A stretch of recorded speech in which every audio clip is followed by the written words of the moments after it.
Chers amis, bonjour. Nous sommes le lundi 25 mars 2024. Il est 10h30. Quelques news de l'Arménie, de l'Artsakh et de la diaspora arménienne. Contrairement au communiqué du ministère arménien des Affaires étrangères qui avait déclaré il y a 2 jours de cela qu'il n'y aurait aucun Arménien parmi les victimes de l'attentat du Crocus City Hall de Moscou, l'attentat terroriste, il semblerait qu'il y ait bien un citoyen arménien parmi les victimes. Son mari a été trouvé mort et a priori Lilith Israélian, une citoyenne d'Arménie, euh, a été portée disparue et semble-t-il elle figure parmi les victimes. Enfin, c'est ce qu'a déclaré aussi hier soir le ministère arménien des Affaires étrangères par sa porte-parole qui a affirmé que sans doute, il y a bien une victime. C'est Annie Balayan, la porte-parole, qui a déclaré qu'il y aurait bien une victime parmi les Arméniennes, citoyens d'Arménie du moins, parmi les pratiquement 140 victimes de l'attentat. Alors, les déclarations importantes. Nicole Pachinian, toujours lui, le Premier ministre arménien, à Gümri, lors d'une rencontre avec ses partenaires du contrat civil, en fait, le groupe d'initiative, il a évoqué le processus de paix entre l'Arménie et l'Azerbaïdjan.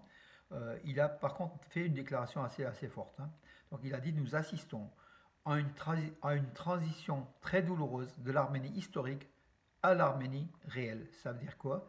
Ça veut dire qu'on oublie tous les territoires, on oublie tout pour se replier à la réalité du terrain de la République d'aujourd'hui, de la République d'Arménie. Donc c'est assez contraignant. C'est assez, comment dirais-je, oui, c'est un peu...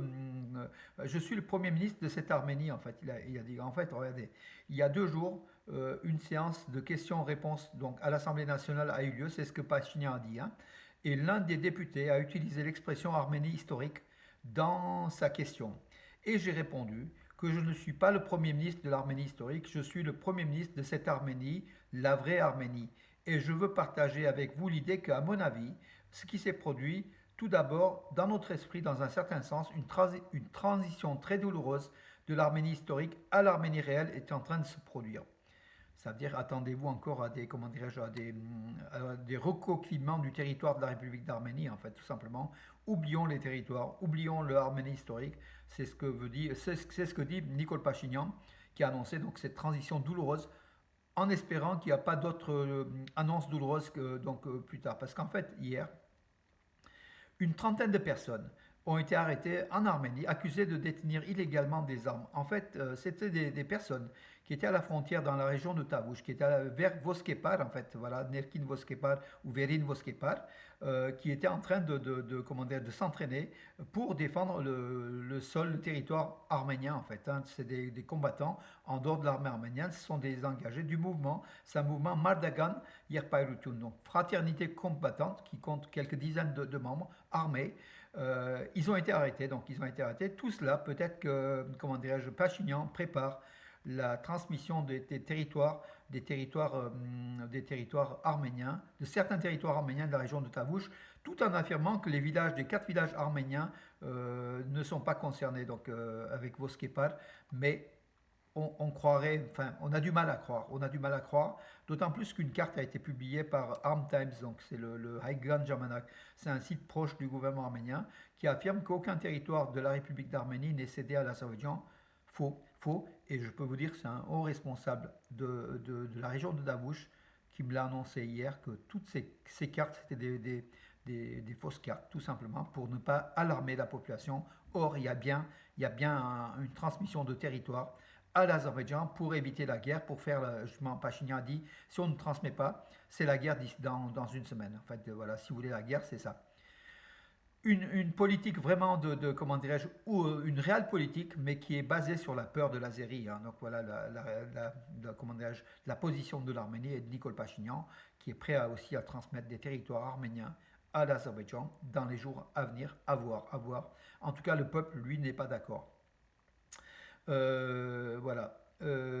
Oui, ça c'est un fait divers. Une passagère de Moscou-Yerevan hier à l'aéroport Tchernomovo à Moscou a affirmé pour blaguer qu'il y avait une bombe dans son sac, alors qu'il y a des personnes qui parlaient au téléphone. Ça l'a gênée, elle était perturbée.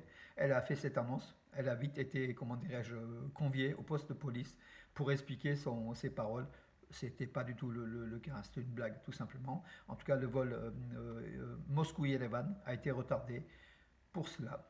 Alors Nicole Pachinian, toujours lui, hein, Gumley, toujours par la rencontre avec ses partenaires de son parti politique Contrat Civil, il a affirmé notre objectif est de créer une situation autour de notre pays euh, qui rende la guerre impossible. Une nouvelle fois, donc la peur de la guerre, voilà donc la position de Pachinian qui est focalisée là-dessus. Hein, voilà.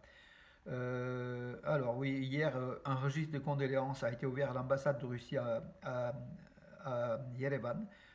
Beaucoup de fleurs, de gerbes ont été déposées devant l'ambassade de Russie à Yerevan. Il y a aussi ce livre d'or, ou le livre de condoléances en fait, hein, où les citoyens d'Arménie peuvent aller inscrire des mots donc pour soutenir, pour justement parler, évoquer cet attentat et puis soutenir les familles dans leur douleur et puis la Russie hein, derrière. Ben écoutez, oui, encore quelques nouvelles de sport. Au championnat du monde de patinage artistique à Montréal, Semyon Danielians, qui représente l'Arménie, 17 ans, a été classé 22e au championnat du monde en Montréal. Hein. Donc vous avez dû voir sur Eurosport des images de ce jeune prodige hein, qui a 17 ans, mais qui a été classé que 22e. Mais ça, c'est un début. Hein. C'est la première fois qu'il participait à un championnat du monde senior cet Arménien qui habite Moscou. Hein. Voilà, il avait pris la 23e place au programme court et la 21e place au programme libre. Et puis lui, il a la particularité, c'est le premier comment dirais-je, sportif arménien qui a fait le quadruple saut. Le quadruple saut, c'est en fait, c'est la toupie, hein, tout simplement, dans l'air. Et c'est très spectaculaire. Moi, j'ai vu quelques images. Voilà, il est très bon à cela. L'Arméno-Russe de tennis, hein, en tennis, l'Arméno-Russe, donc c'était un exploit. Hier a battu la numéro 6 mondiale, Ons Jabeur, la Tunisienne, hein, au deuxième tour de l'Open de Miami. L'Open de Miami, donc elle s'est qualifiée pour le troisième tour. Donc elle est classée, Elina Avanesian, l'Arméno-Russe, est classée 65e mondiale. Elle a battu donc la 6e mondiale en 3-7, en pratiquement 2 heures. Elle affrontera l'américaine Danielle Collins, qui est classée 53e. Donc je crois que le match, c'est aujourd'hui. On le verra. En tout cas, bravo à cet exploit de la joueuse de tennis de 20 ou 21 ans, Elina Danielian, qui nous surprendra toujours par sa force, tout simplement. Et puis en UFC donc Vegas 89, à Las Vegas, l'Arméno-Américain Edmen Shahbazian s'impose par KO face à Agi Dobson au premier round. Donc en fait, le combat avait mal débarré pour l'Arméno-Américain de Glendale. Hein. Il habite donc la Californie, la banlieue de Los Angeles. Comment dirais-je, il a reçu des coups. Il était près de, enfin voilà, son adversaire est très fort, hein, Agi Dobson. Mais l'Arménien a porté des coups, un coup notamment au menton qui a mis son adversaire KO. Voilà, en UFC 89, donc Vegas 89. Encore un champion arménien en UFC, donc ce sont les gladiateurs des temps modernes. Hein. C'est un sport un peu violent, mais bon, il y en a qui aiment ça. C'est spectaculaire, mais c'est vrai que ça fait penser un petit peu à l'Antiquité, les arènes où on voulait la mort de l'un des deux combattants. C'est un peu ça l'UFC. Mais bon, il y a des partenaires, beaucoup d'amoureux du UFC. C'est une nouvelle force de violence. Enfin, c'est un sport très violent. Voilà, bon an, mal an, fait quand même des victimes, hein, il faut le dire aussi. Voilà mes amis, donc j'en ai fait le tour, je regarde, encore je crois qu'il y avait une autre info sportive, oh, non. La délégation de l'Arménie dirigée par Alen Simonian, donc le président du Parlement arménien, a participé à la cérémonie d'ouverture de la 148e Assemblée de l'Union interparlementaire à Genève. Donc, et l'Arménie organisera un événement en Arménie au mois d'octobre, justement lié à ces assemblées interparlementaires. Voilà une bonne chose pour l'Arménie.